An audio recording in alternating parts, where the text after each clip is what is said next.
Lo pernah nggak sih lihat orang Cina yang baru pindah ke suatu kota, awalnya kelihatan biasa aja, dagangan kecil di pinggir jalan, warung sederhana, toko kelontong kecil, tapi beberapa tahun kemudian, boom, usahanya udah gede, punya cabang di mana-mana, bahkan kadang nguasain satu area. Banyak orang mikir, itu hoki, atau mereka bawa modal gede dari kampung halaman, padahal kalau lo gali lebih dalam, ada trik dan pola pikir yang mereka pegang kuat, yang bikin mereka nggak butuh waktu lama buat naik kelas.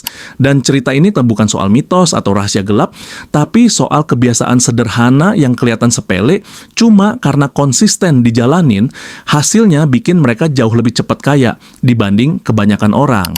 Gua mau ajak lo masuk ke satu cerita. Bayangin lo ada di sebuah kota kecil, ada satu keluarga Cina yang baru aja buka toko kelontong. Tokonya sempit, cuma muat beberapa rak, barang dagangan pun terbatas. Tapi dari hari pertama buka, mereka udah nunjukin satu hal, disiplin dan fokus. Beda sama banyak pedagang lain yang buka seadanya, kadang rapi, kadang berantakan. Di toko kecil ini, semuanya ditata presisi. Barang di rak lurus, harga ditulis jelas, bahkan setiap kali ada pelanggan masuk, mereka selalu nyambut dengan senyum dan salam yang sama. Lo mungkin mikir, itu hal kecil, tapi disitulah triknya. Mereka ngerti banget bahwa orang bukan cuma beli barang, tapi juga beli rasa nyaman. Gua inget cerita satu temen gua. Dia pernah kerja sama keluarga kayak gini. Katanya, tiap pagi sebelum toko buka, mereka selalu rapat kecil. Bukan rapat formal pakai kertas atau laptop, tapi ngobrol singkat sambil sarapan. Mereka bahas stok barang, siapa yang jaga toko, siapa yang belanja barang hari itu, siapa yang bersihin. Lo bayangin, toko kecil pun udah ada sistem kayak perusahaan. Dari situ kelihatan jelas, mereka nggak pernah anggap usaha kecil itu remeh. Buat mereka, sekecil apapun bisnis harus ditangani serius, seolah-olah itu perusahaan miliaran. Dan mentalitas itu yang bikin roda usaha muter lebih cepat. Trik lain yang sering nggak disadar orang, mereka itu jago banget ngatur duit. Lo tahu kan, banyak orang kalau dapat untung langsung dipakai buat gaya. Baru buka usaha beberapa bulan, udah beli motor baru, ganti handphone mahal, nongkrong traktir temen. Sementara orang Cina biasanya tahan, mereka rela pakai baju yang sama bertahun-tahun, makan sederhana, bahkan tidur di toko yang sempit. Buat apa? Karena setiap rupiah mereka anggap bahan bakar buat nambah stok barang, buka cabang baru, atau perbesar usaha. Dari luar mungkin kelihatan pelit, tapi kalau lu lihat hasil akhirnya, justru itu yang bikin mereka punya kekuatan modal lebih cepat. Mereka ngerti prinsip sederhana, tahan diri sekarang, panen besar nanti. Ada satu kisah nyata yang gue denger. Ada bapak Cina di kota gua, dulunya jualan sandal plastik di pasar. Standnya kecil, modal awalnya pun dikit, tapi setiap kali ada untung, nggak pernah dia pakai buat seneng-seneng. Semua dimasukin lagi ke dagangan. Awalnya cuma sandal, lama-lama ada sepatu, terus tas, lalu berkembang jadi grosir. Waktu orang lain sibuk mikirin cara cepet kelihatan kaya di depan temen, dia sibuk mikirin cara muterin duit biar makin beranak. 10 tahun kemudian, dia udah punya ruko besar dan beberapa gudang. Orang-orang baru sadar, ternyata kaya itu bukan soal kerja keras doang, tapi soal cara lu ngatur hasil kerja keras itu. Trik berikutnya adalah, mereka jago banget manfaatin jaringan. Lu perhatiin deh, kalau ada satu orang Cina buka toko di suatu tempat, nggak lama bakal ada toko lain yang dimiliki keluarga atau kerabatnya. Mereka itu percaya sama konsep gotong royong versi bisnis. Misalnya, ada yang buka toko sembako, saudaranya buka toko alat rumah tangga, temennya buka warung makan.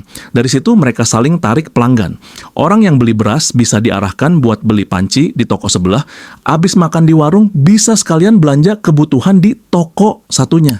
Mereka bikin ekosistem kecil yang saling nguntungin, dan itu bikin mereka lebih tahan banting. Beda sama kebanyakan orang yang kadang malah bersaing sengit sama saudara sendiri, mereka justru ngerangkul. Gue jadi ingat obrolan sama seorang bapak yang udah lama dagang. Dia bilang, orang Cina itu kalau dagang, pikirannya nggak cuman hari ini. Mereka selalu mikirin besok, lusa, bahkan 5 tahun lagi. Makanya mereka berani rela sengsara di awal karena mereka udah bayangin hasil akhirnya. Dan ini bukan soal pinter hitung angka doang, tapi soal pola pikir. Karena kalau lu bandingin sama orang kebanyakan, banyak yang lebih fokus ke kenyamanan hari ini. Nggak salah juga sih, semua orang berhak nikmatin hidup. Tapi bedanya, Orang Cina lebih milih nikmatin hidup nanti dengan lebih puas daripada buru-buru nikmatin sekarang tapi berhenti di situ aja. Dari semua hal ini ada satu benang merah yang bikin mereka kelihatan cepat kaya. Mereka tuh bukan orang super, bukan juga selalu lahir dari keluarga tajir. Banyak yang mulai dari nol bahkan minus. Tapi karena mereka punya trik yang kelihatan sederhana, disiplin, tahan diri, dan main bareng jaringan, hasilnya luar biasa. Jadi kalau lu tanya kenapa mereka bisa nggak butuh lama jadi kaya, jawabannya ya ada di kebiasaan kecil yang konsisten, bukan disulap atau keajaiban. Kalau lo perhatiin lebih detail lagi, ada satu trik lain yang sering bikin orang Cina kelihatan selangkah lebih maju, yaitu cara mereka belajar dari kegagalan. Lo pasti pernah dengar kan orang bilang, gagal itu biasa. Tapi kenyataannya banyak orang kalau gagal malah patah semangat, ngeluh, terus berhenti di situ. Beda banget sama kebiasaan orang Cina. Buat mereka, gagal itu kayak bayar uang sekolah. Kalau rugi, itu berarti lo lagi bayar buat dapat ilmu baru. Jadi, bukannya takut gagal, mereka malah siap sedia buat nyoba lagi dengan cara berbeda. Gua kasih contoh nyata. Ada satu anak muda keturunan Cina, gua kenal karena dulu dia sering nongkrong di warung kopi deket rumah gua. Dia pernah cerita gimana usahanya 3 kali gulung tikar. Pertama coba buka toko baju, rugi karena nggak ngerti trend mode. Kedua coba jualan makanan, gagal karena salah ngatur karyawan. Ketiga coba bisnis elektronik, barangnya kalah sama kompetitor besar. Kalau lo jadi dia, mungkin udah nyerah dan balik kerja kantoran. Tapi dia enggak. Dia malah bilang ke gua, setiap kali gua jatuh, gua tahu ada satu hal baru yang gua pelajari, itu kayak gua bayar kuliah bisnis versi gua sendiri. Sekarang, dia punya gudang distribusi barang grosir yang omzetnya miliaran tiap bulan. Kebiasaan kayak gitu bikin mereka kelihatan tangguh, karena mereka ngerti dunia bisnis tuh nggak pernah mulus. Ada kalah, ada menang. Yang bikin cepet kayak bukan karena mereka selalu menang, tapi karena mereka nggak buang waktu berlama-lama nangisin kekalahan. Kalau jatuh, ya bangun lagi, tapi kali ini dengan trik baru. Itu mental yang jarang banget dimiliki banyak orang. Selain itu, lo pasti sering lihat orang Cina yang kerja kayak nggak ada capeknya. Dari pagi sampai malam, tokonya buka terus. Bahkan ada yang tinggal di ruko biar bisa jagain toko 24 jam. Banyak orang bilang, ya iyalah mereka kaya, kerja terus kayak mesin. Tapi kalau lo tanya lebih dalam, bukan soal kerja kerasnya doang, tapi soal cara mereka ngajarin kerja keras itu ke anak-anaknya sejak kecil. Dari kecil, anak-anak mereka udah terbiasa bantu di toko, sekedar jaga kasir, susun barang, atau nyapu lantai. Jadi ketika dewasa, kerja keras udah jadi bagian dari hidup, bukan beban. Coba bandingin sama kebanyakan orang yang kadang malah nganggep anak nggak boleh capek, harus main aja, harus hidup enak. Bedanya, orang Cina ngajarin anak mereka bahwa kerja keras itu bukan hukuman, tapi latihan. Dan dari situ, anak-anak tumbuh dengan mental siap tempur di dunia nyata. Jadi kalau usaha keluarga butuh bantuan, anak-anak udah gak ngerti cara jalaninnya. Bayangin satu keluarga punya visi yang sama, tentu hasilnya lebih cepat ketimbang kalau jalan sendiri-sendiri. Ada juga trik lain yang gak kalah penting, yaitu cara mereka ngelihat peluang kecil. Banyak orang suka nunggu kesempatan besar, datang baru mau gerak. Tapi orang Cina tuh kebalik. Mereka hajar dulu dari peluang kecil. Misalnya, ada lorong sepi yang jarang dilewatin orang. Buat kebanyakan orang, itu tempat nggak strategis. Tapi orang Cina tuh bisa mikir, oke, di sini sepi, tapi sewa tempat murah, gua bisa jual barang murah, nanti orang-orang pasti nyamperin. Dan bener aja, lama-lama karena barangnya murah dan konsisten, orang rela jalan lebih jauh buat belanja di sana. Dari situ, usaha mereka pelan tapi pasti tumbuh. Gua ingat ada satu toko di kampung gua, awalnya cuma jualan es batu dan minuman sachet di gang kecil. Orang mikir, siapa sih yang mau repot beli ke situ? Tapi karena harga selalu lebih murah dibanding toko lain, orang rela muter jalan. Setahun, 2 tahun, tokonya makin rame. 5 tahun kemudian, toko kecil itu udah jadi distributor minuman buat beberapa warung. Lo lihat kan, peluang kecil yang dianggap remeh orang lain bisa jadi ladang emas kalau lo punya mata buat ngelihat lebih jauh. Dan hal yang gak kalah gokil, orang Cina punya kebiasaan unik dalam memperlakukan pelanggan. Lo tahu nggak, mereka jarang banget ribut sama pelanggan, bahkan kalau ditawar keterlaluan. Mereka lebih milih kasih harga yang bikin pelanggan balik lagi daripada maksa dapat untung gede sekali tapi pelanggan kabur. Filosofi mereka sederhana, lebih baik untung kecil tapi sering daripada untung gede sekali tapi hilang selamanya. Pola pikir ini bikin mereka punya pelanggan loyal. Orang jadi mikir, kalau belanja di toko itu enak, murah, ramah, nggak ribet. Dan lo tahu sendiri, pelanggan loyal adalah modal paling berharga. Gua kasih ilustrasi, ada satu tante Cina di pasar dagang sayur, setiap kali ada orang beli, dia selalu nanya kabar, inget nama pelanggan, bahkan inget apa yang biasanya dibeli. Jadi kalau ada pelanggan datang, dia bisa bilang, hari ini gua ada stok sayur segar yang biasa lo cari. Lo bisa bayangin betapa dihargainya pelanggan itu. Sementara banyak pedagang lain cuman asal jual, nggak peduli sama hubungan jangka panjang. Makanya jangan heran kalau dagangan tante itu selalu laris, karena pelanggan ngerasa diperlakukan kayak temen, bukan cuman pembeli. Trik terakhir yang gua mau cerita di bagian ini adalah soal keberanian mereka buat main dalam jangka panjang. Banyak orang gampang tergoda sama hasil instan. Baru dapat untung dikit aja, udah pengen hasil yang lebih besar besok. Padahal bisnis butuh waktu. Orang Cina ngerti banget hal ini. Mereka rela sabar bangun pondasi selama bertahun-tahun walaupun kelihatan lambat di awal. Karena begitu pondasi kokoh, mereka bisa naik cepat tanpa takut ambruk. Contohnya ada satu keluarga yang gua kenal. Mereka jualan ayam potong di pasar, puluhan tahun kerja keras. Banyak orang ngeledek, masa kerjaannya motong ayam terus, kapan kayanya? Tapi mereka konsisten, pelan-pelan kumpulin modal, terus beli lahan buat bikin kandang sendiri, lalu jualan ke pedagang lain. Sekarang mereka jadi salah satu pemasok besar di kota. Orang baru sadar, oh ternyata kerja monoton puluhan tahun itu jadi mesin kaya yang stabil.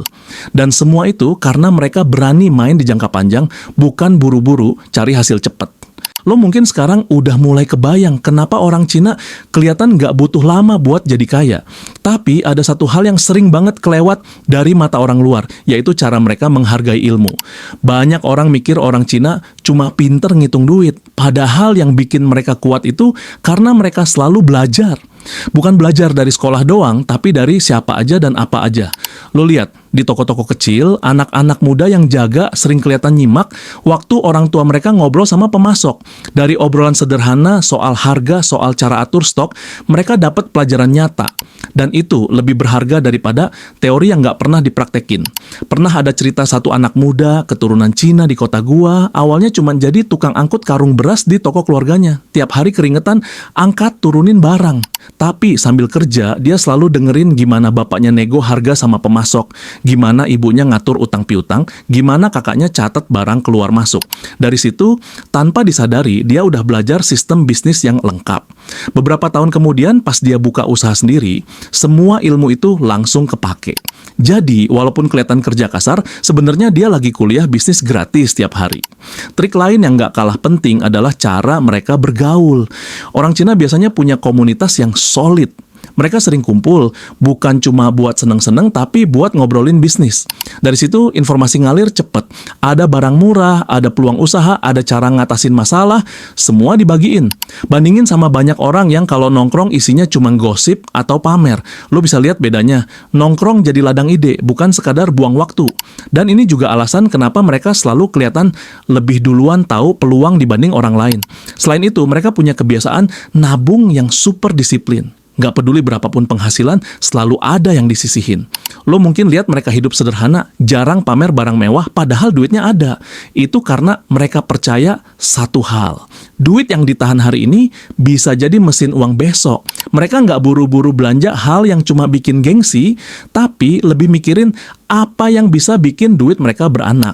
Jadi, kalau orang lain kerja keras bertahun-tahun tapi duitnya bocor buat gaya, mereka justru kelihatan lebih cepat kaya karena tabungannya diputer buat aset produktif. Ada kisah menarik dari seorang ibu Cina yang jualan kue tradisional. Setiap hari untungnya kecil banget, mungkin cuma cukup buat makan sederhana. Tapi dia selalu nyisihin sedikit, bahkan kalau cuma segenggam uang receh. Orang bangaldek, nabung receh nggak bakal jadi apa-apa. Tapi belasan tahun kemudian, receh itu jadi emas. Uang yang ditabung bisa dipakai buat beli rumah, lalu rumah itu disewain, dari situ ada penghasilan tambahan. Itu bukti bahwa disiplin kecil bisa bawa hasil gede. Hal lain yang bikin mereka cepat naik kelas adalah keberanian buat ambil resiko terukur. Jangan salah paham, mereka bukan nekat asal hajar, tapi selalu hitung dulu.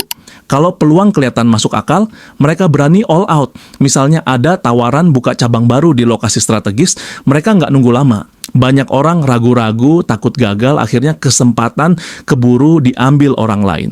Sementara orang Cina lebih sering jalan dulu, belajar sambil jalan daripada kelamaan mikir. Itulah kenapa mereka sering jadi pionir di tempat-tempat baru. Gua ingat ada cerita soal satu keluarga yang buka toko di daerah yang dulu dianggap sepi. Semua orang bilang, Ngapain buka toko di situ? Nggak ada orang. Tapi mereka mikir, sekarang sepi, tapi sebentar lagi ada perumahan baru dibangun di situ. Kalau kita jadi toko pertama, kita bakal jadi pusat belanja. Dan bener aja, beberapa tahun kemudian kawasan itu rame, toko mereka jadi tujuan utama. Orang-orang baru sadar, oh ternyata keberanian ambil resiko dengan perhitungan matang bisa bikin lonjakan luar biasa. Trik terakhir yang sering banget jadi penentu adalah konsistensi mereka. Lo pasti pernah lihat ada pedagang yang semangat di awal, jualan rajin, tapi begitu nggak rame, langsung males, terus akhirnya tutup. Orang Cina beda, mereka nggak gampang nyerah. Sekalipun sepi, mereka tetap buka, tetap jaga, tetap senyum sama pelanggan yang datang. Karena mereka percaya, kalau lo konsisten, orang bakal inget dan lama-lama balik lagi. Konsistensi ini kayak magnet yang bikin usaha mereka bertahan lebih lama daripada pesaing. Dan ketika pesaing satu persatu tumbang, mereka yang konsisten justru naik ke atas. Ada satu kisah kecil di pasar dekat rumah gua. Ada bapak Cina yang jualan onderdil motor. Pas awal-awal, tokonya sepi banget, jarang ada yang mampir. Tapi dia tetap buka tiap hari, dari pagi sampai malam, nggak pernah absen. Orang-orang sampai hafal, oh iya, toko itu selalu ada. Beberapa tahun kemudian, karena orang tahu dia selalu ada, setiap kali butuh onderdil, otomatis ke sana. Dari situ tokonya pelan-pelan tumbuh sampai akhirnya jadi grosir. Itu contoh nyata gimana konsistensi yang kelihatan sederhana bisa jadi mesin kaya yang ampuh. Jadi kalau lu tanya apa rahasia orang Cina bisa kaya lebih cepat, jawabannya sebenarnya bukan satu trik besar. Bukan juga karena mereka lahir dari keluarga tajir semua. Rahasia itu justru ada di hal-hal kecil yang mereka lakuin tiap hari. Disiplin, tahan diri, belajar dari kegagalan, manfaatin jaringan, ngelihat peluang kecil, nabung, berani ambil resiko terukur, dan yang paling penting, konsisten. Semua itu diramu jadi pola hidup. Dan kalau pola hidup itu lu jalanin terus, hasilnya bukan cuma duit, tapi juga mental baja yang bikin lu bisa naik level lebih cepat. Dan mungkin inilah yang bisa lu ambil sebagai pelajaran. Kalau lu pengen cepet kaya, bukan berarti lu harus lahir jadi orang Cina. Lu cukup nyontek pola pikir dan kebiasaan yang udah terbukti berhasil. Lu mulai dari hal kecil, tahan diri dari godaan gaya hidup, rajin belajar, bangun jaringan, sabar main di jangka panjang, dan jangan gampang nyerah. Karena kaya itu bukan soal siapa yang start duluan, tapi siapa yang tahan sampai garis akhir.